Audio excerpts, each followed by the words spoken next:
আজকে আমরা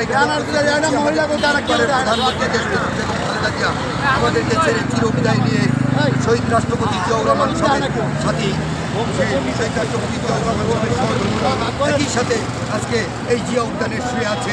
আমরা তার আত্মার মাগফিরাত কামনার জন্য মিলাদ উপস্থিত হয়েছি। আমরা কোরআন শরীফ খতম দিয়েছি।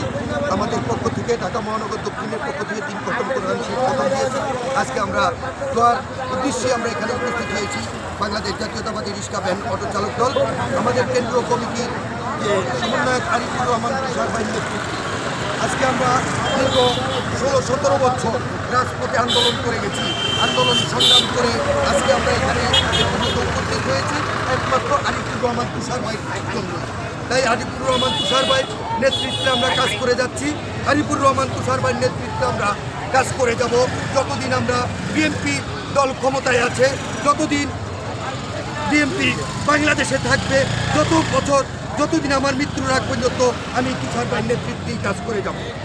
আমরা আজকে এখানে অনেক কষ্টে আমরা আজকে এখানে বক্তব্য দিতে আসি নাই। আমরা বক্তব্য দিব, আমাদের বক্তব্য দেওয়ার সময় আছে। আমাকে বিভিন্ন মিডিয়াতে দেখবেন যে আমি কীভাবে বক্তব্য দিই। আজকে আমরা দুঃখের জন্য এখানে আজকে বক্তব্য দিব না। এই কথা বলি আসসালামু আলাইকুম ওয়া রাহমাতুল্লাহি ওয়া বারাকাতুহু। হ্যাঁ করো মিছিলটার লাস্ট পর্যন্ত ভিডিও করতে হবে।